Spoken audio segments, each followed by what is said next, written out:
अकब इब्न आमिर ने रसूल अल्लाह सल्लल्लाहु अलैहि वसल्लम से पूछा, मुझे दुनिया में कामयाबी कैसे मिलेगी, मुझे दुनिया में क्या तहफ़्फ़ुज़ देगा। और रसूल सल्लल्लाहु अलैहि वसल्लम ने 3 निहायत मुख्तसर जवाबात दिए। रसूल सल्लल्लाहु अलैहि वसल्लम ने फरमाया, नंबर 1, अपनी ज़बान को कंट्रोल करने का तरीका सीखो। एक दिन उमर इब्न खिताब ने मस्जिद में चलते हुए देखा कि अबू बकर रज़ी अल्लाह अन्हु हाथ से अपनी ज़बान पकड़े हुए थे। तो वो पूछते हैं कि आप क्या कर रहे हैं, आप अपनी ज़बान पकड़े हुए हैं। अबू बकर रज़ी अल्लाह ने जवाब दिया, इस चीज ने मुझे बहुत मुश्किल में डाल दिया है। एक ज़बान की वजह से कितने घर उजड़ गए, कितने मुआशरे उजड़ गए। इमाम शाफी का एक शेर है जिसमें वो कहते हैं कि इस ज़बान की वजह से कितने लोग कब्रिस्तान में हैं। इसमें अरबी के बारे में एक दिलचस्प बात यह है कि वो आलिका का लफ्ज इस्तेमाल करता है, गोया ये ज़बान तुम्हारे खिलाफ है। अपने आप को इस ज़बान से बचाएं जो वाकई आपकी जिंदगी को खराब कर देगी अगर आप ये नहीं जानते कि कब क्या बोलना है। इमाम शाफी ने यह भी कहा कि अगर कोई ऐसी चीज है जो तवील अरसे तक जेल में रहने के लायक है तो वो ज़बान है। तो बस पहली नसीहत यह है कि अक्ल पहले सोचे और ज़बान इसके बाद बोले। अक्सर ऐसा होता है कि ज़बान बोलती है और फिर हम सोचते हैं कि मैंने क्या कहा। इस लफ्ज को लफ़ाज कहने की क्या वजह है। लफ़ाज का मतलब है किसी चीज को फेंकना पसंद करना,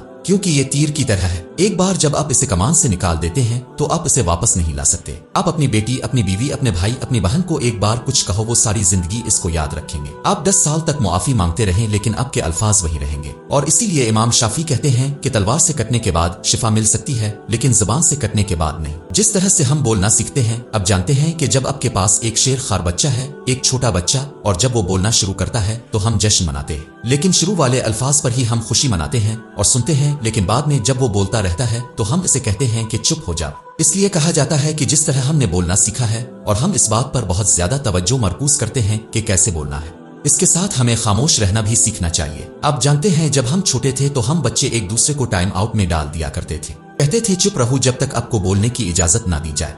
ऐसा लगता है कि अब बड़े होकर भी हमें इसकी आदत डालनी चाहिए। मोहम्मद सल्लल्लाहु अलैहि वसल्लम की पहली नसीहत यह है कि खामोश रहने का तरीका सीखी। नंबर 2, रसूल अल्लाह सल्लल्लाहु अलैहि वसल्लम ने फरमाया, अपने घर को अपने लिए काफी बनाएं, यानी घर को ऐसी जगह बनाएं जहां आप आराम से रह रहे हो। घर में बच्चों बीवी के साथ होना आपके लिए एक खूबसूरत एहसास होना चाहिए।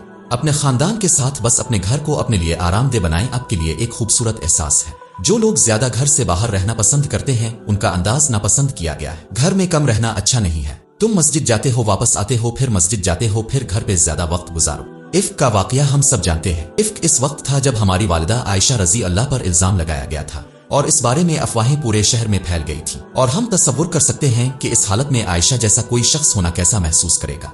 हर कोई कुछ बात कर रहा है और जरा आप तसव्वुर करें कि आप उसके वालिद अबू बकर हैं। जैसा कि मुआशरे में अपनी बेटी के बारे में फैलने वाली इस किस्म की अफवाहों पर उसका बाप होना कैसा महसूस होगा।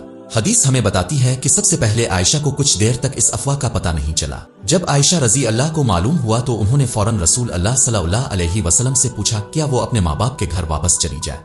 तो रसूल अल्लाह सल्लल्लाहु अलैहि वसल्लम ने कहा, हाँ जाओ। जब वो अपने माँ बाप के घर दरवाजे में दाखिल हुई तो वो बहुत परेशान थी और हदीस में है कि वो घर में चली तो उसकी माँ ने इसका चेहरा देखा और वो फौरन इसे तसल्ली देने लगी। लेकिन आयशा कहती हैं कि जब मैं घर में चलती थी तो मैंने अपने वालिद को घर की छत पर कुरान की तिलावत करते हुए सुनती थी। आपके अपने खानदान के साथ शदीद तरीन तकलीफ वाला मसला चल रहा है, लेकिन अबू बकर इस वक्त क्या कर रहे हैं, वो अपने घर पर है और वो कुरान की तिलावत कर रहा है। अब इसका मतलब ये नहीं है कि इसने इसे ठीक करने की कोशिश करने के लिए कुछ नहीं किया, लेकिन मुझे लगता है कि बाज औकात हमें ये समझने की जरूरत होती है कि वो इस वक्त सबसे ज्यादा तवज्जो अल्लाह के साथ अपने रिश्ते पर तवज्जो मरकूज कर रहा है। वो बेबस था और जानना चाहता था कि क्या हकीकत है, इसलिए वो अल्लाह की तरफ रुजू कर रहा था। अबू बकर रजी अल्लाह सोच रहे थे, हो सकता है कि ये मेरे हाथ से निकल गया हो और शायद मुझे अल्लाह के साथ अपने ताल्लुक पर तवज्जो देने की जरूरत है। नंबर 3, तीसरी नसीहत रसूल अल्लाह सल्लल्लाहु अलैहि वसल्लम फरमाते हैं, ये जानना बहुत जरूरी है हमारी ज़हनी तवज्जो कहाँ है, हम जिंदगी में किस चीज पर तवज्जो मरकूज कर रहे हैं। रसूल अल्लाह सल्लल्लाहु अलैहि वसल्लम हमारी तरजीहात को दुरुस्त करना चाहते हैं। इस हदीस का इख्तिताम कहता है, अपने गुनाहों पर रोएं।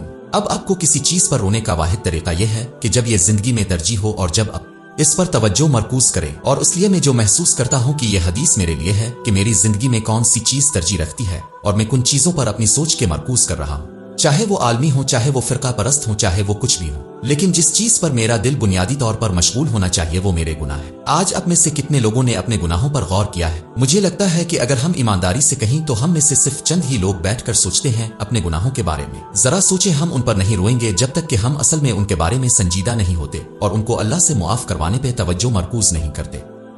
हमारे पास एक बड़ा मसला यह है कि हम अपने नहीं बल्कि दूसरे लोगों के अयूब पर तवज्जो मरकूज कर रहे हैं। इसलिए अब की अपनी खामियां आपको दूसरे लोगों के ऐबों से घेर लेंगी और अपने अयूब से आपकी तवज्जो हिट जाएगी। तो 3 चीजें। नंबर 1, आइए अपनी जुबान को काबू में रखें। सोचो कि हम क्या कहते हैं। नंबर 2, घर में आराम से रहें। नंबर 3, अपने गुनाहों पर तवज्जो दें और उनको माफ करवाने पे तवज्जो मरकूज करें। सोने के टाइम सोचो कि मैं आज क्या कर रहा हूँ और कहो या अल्लाह, आज मैंने बहुत गलत किया है, इसे लपेट दो। वहाँ इस दाग के साथ ना सो जाना, वहीं बैठे बैठे इन गुनाहों के साथ ना सो जाएं। सोने से पहले तौबा करो, इंशाअल्लाह आपके गुनाह साफ कर दिए जाएंगे।